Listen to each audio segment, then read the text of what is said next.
Numa eleição que tem tudo para ser diferente, com uma campanha mais barata, com menos do chamado corpo a corpo, com mais comunicação digital entre candidato e eleitor. Por que até agora não houve nenhum tipo de sinalização a respeito de mudança no fundo eleitoral? Neste final de semana, aqui na Rádio Bandeirantes, no Canal Livre, nós ouvimos o ministro que é o presidente do TSE, Luiz Roberto Barroso. Ele falou sobre as eleições agora de 2020. Na avaliação dele, as eleições municipais não serão prejudicadas com ausência ou diminuição das campanhas de rua, que agora são impossíveis por causa da pandemia, não é? Por causa dessa circunstância, o corpo a corpo com eleitores só deve acontecer em cidades que apresentarem números controlados do coronavírus. E olhe lá, nessa entrevista aqui ao Canal Livre da Band, o ministro Luiz Roberto Barroso diz que nessa vez aqui o processo será mais concentrado em redes sociais. O perfil das campanhas já vinha mudando e nas últimas eleições mudou de maneira muito significativa, migrando para as redes sociais. Mas a verdade é que a alternativa era não fazermos eleições e essa ninguém acha que é uma opção melhor. Em alguns municípios em que a pandemia esteja totalmente sob controle, vai ser possível talvez algum grau de contato humano, mas a verdade é que também o processo eleitoral, como tudo mais na vida, vai ter que se adaptar a essas novas circunstâncias e torcermos para chegar à vacina o mais breve possível. Bem, se o processo eleitoral vai se adaptar às novas circunstâncias, por que o custo da eleição também não se adapta a essa nova realidade, né? Só lembrando um pouquinho aqui para o ouvinte da Rádio Bandeirantes, a recente história da questão do financiamento das campanhas eleitorais. Até 2015 havia o financiamento das campanhas com recursos da iniciativa privada. A gente sabe muito bem no que isso deu, porque havia, e foram dezenas de casos de conluio entre candidatos e iniciativa privada envolvendo obras públicas naquele esquema, não é? Que ficou tão conhecido aqui no nosso país e que parece que existe aqui desde que o mundo é mundo, não é? Você superfatura uma obra e divide esse superfaturamento entre aqueles entes que você quer, de alguma forma, beneficiar no mundo político. E isso, durante muito tempo, sustentou campanhas eleitorais. Em 2015, isso foi proibido pelo Supremo Tribunal Federal, entendendo o Supremo que esse tipo de modelo poderia gerar disparidade na concorrência entre candidatos, já que havia ali muita diferença entre o potencial econômico de cada um deles. Mas vamos combinar, né? Eu acho que o país inteiro estava com vergonha daquilo que ocorria quase que a olhos vistos e que todos os entes de controle faziam de conta que não percebiam.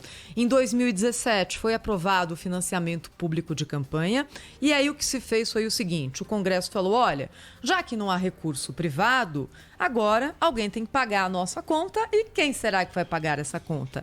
A sociedade, o recurso público e nós mesmos vamos determinar que o nosso custo, essa campanha será de X. Para 2020, 2 bilhões de reais.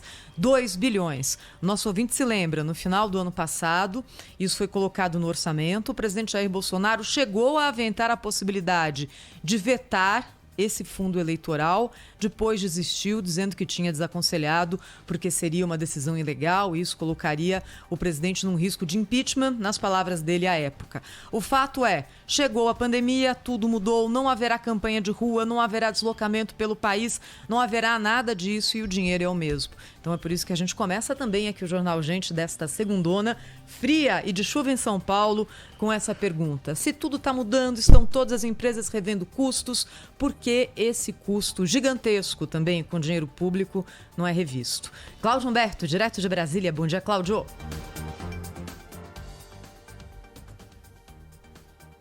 A gente vai refazer aqui a conexão com o Cláudio Humberto. Já estará com a gente no Jornal Gente da Rádio Bandeirantes. Deixa eu dar os bom dia então aqui pro Pedro Campos. Bom dia, Pedro. Bom dia, Thaís. Bom dia para todos que estão nos acompanhando aqui na Rádio Bandeirantes, né? Sem sombra de dúvida, Thaís, um dos principais assuntos daqui para frente, né? Esse ligado às eleições 2020. Como você bem colocou, né?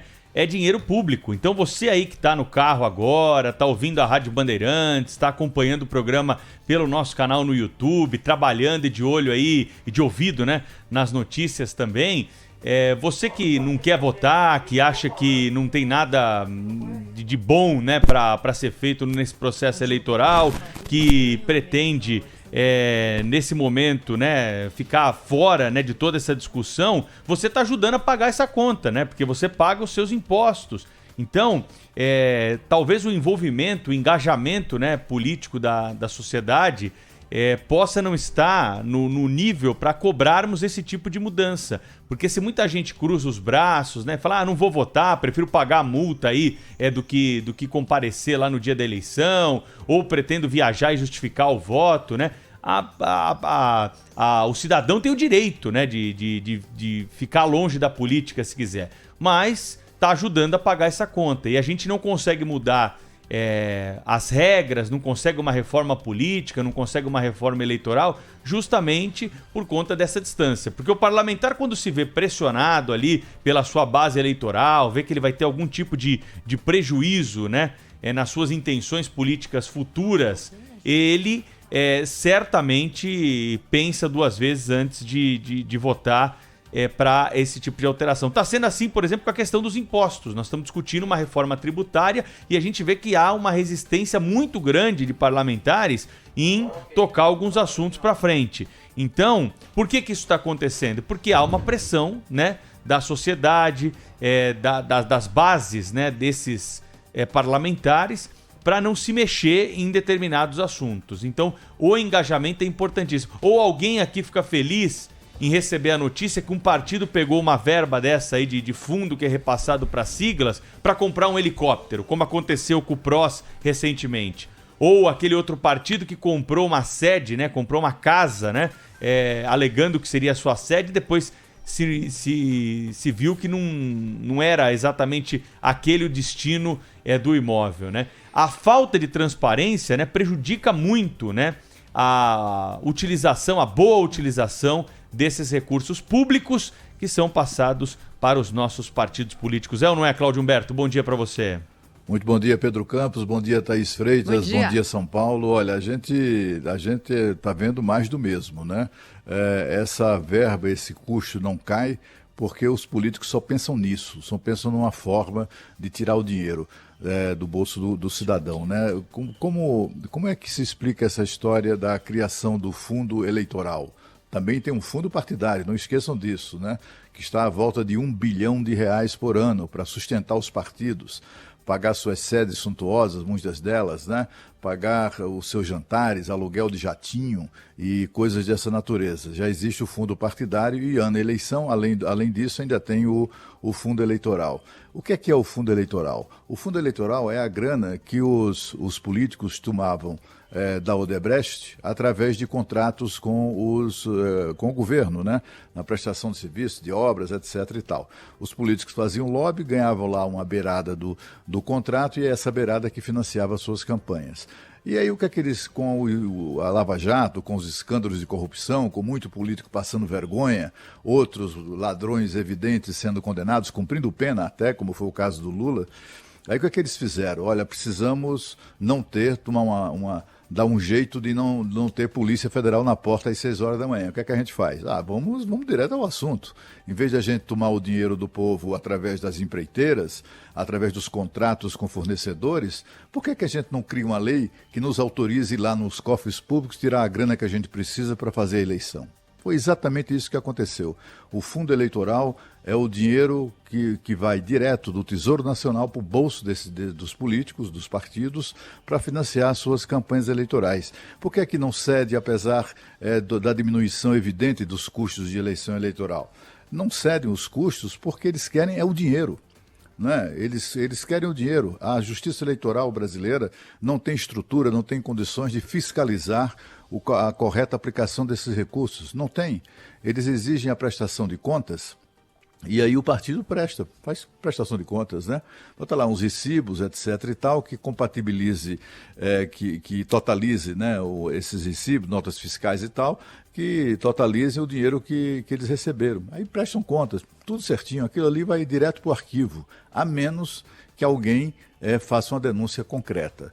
Alguém consiga flagrar uma fraude de um partido, de uma candidatura, faz a denúncia, aí nesse caso pode ser que a Justiça Eleitoral consiga agir, né? Mas na verdade o que está mesmo em vigor, inclusive com a ajuda da Justiça Eleitoral, pela sua ineficiência, pela sua incapacidade de fiscalização, é exatamente isso, é uma forma de tirar dinheiro do bolso das pessoas para eles próprios, para os mesmos políticos de sempre.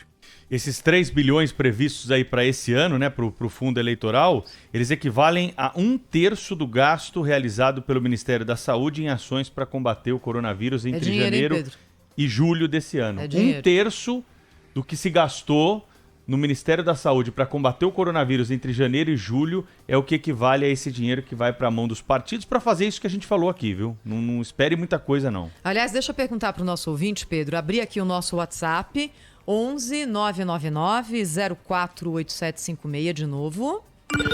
11 999 048756. De que forma você, ouvinte da Rádio Bandeirantes, acha que deveria ocorrer o financiamento das campanhas eleitorais? Já que há um custo, quem deve pagar por essa conta? A gente deve voltar ao modelo que existiu já com a iniciativa privada e que, olha, não deu muito certo?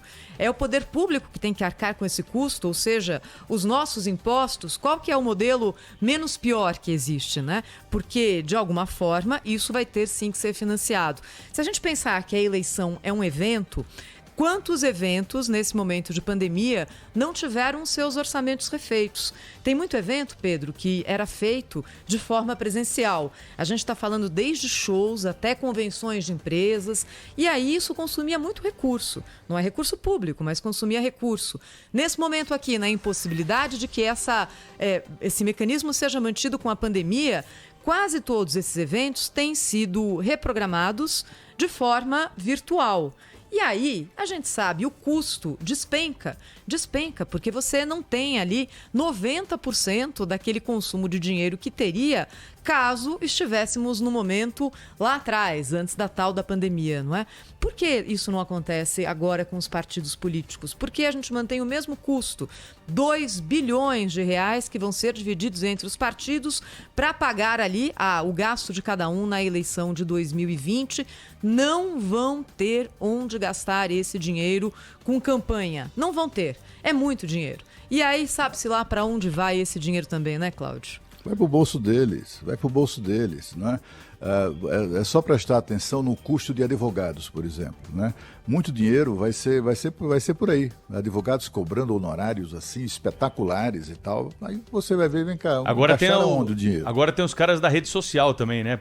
Marketing digital, né? Isso aí também digital, isso aí também etc. É outro gasto que aumenta substancialmente aí as campanhas, né, Cláudio?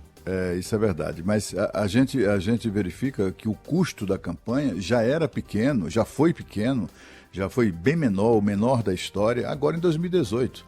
Em 2020, a tendência era ser ainda menor, mesmo sem pandemia. Porque é uma eleição menor, né? Uma eleição municipal, né? E para quem fala no voto distrital como uma das medidas para reduzir o custo de campanha, nada melhor do que a experiência de uma eleição municipal, certo, Cláudio?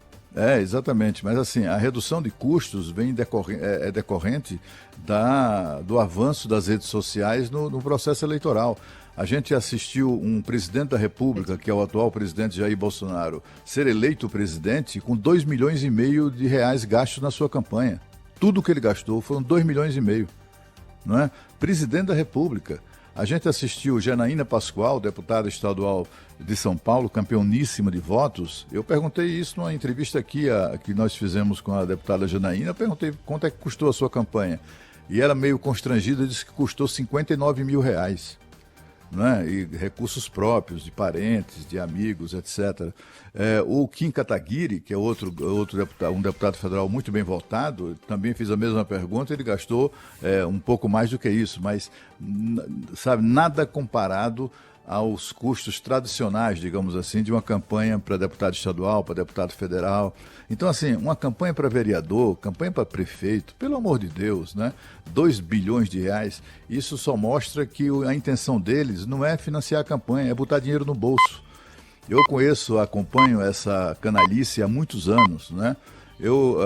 E a gente sabe que é muito comum, né? Você vê lá aqueles eternos, não tem aqueles sujeitos que são eternos candidatos, né? Toda eleição ele está ali tentando, e aí dá até pena, entra no anedotário, né? Você sabe o que é isso? É que muitos casos, né, não todos, enfim, não dá para generalizar, mas muitos casos é de gente que entra na campanha eleitoral para resolver os seus problemas financeiros. Porque como candidato, ele se sente autorizado a bater na porta lá do empresário e dizer, olha, estou em campanha, preciso da sua ajuda. E aí ele põe uma grana no bolso e vai lá e paga suas dívidas, ou enfim, ou faz ali um pé de meia para viver os próximos anos. Então, assim, é tudo uma enorme vigarice. Isso vai desde o cara que é candidato não para valer, é candidato para constar, até aquele que é candidato para valer, mas também está interessado mais que você, o cidadão, pague o custo da campanha dele, que o torne rico, cada vez mais rico, e é exatamente isso que, infelizmente, move a política brasileira.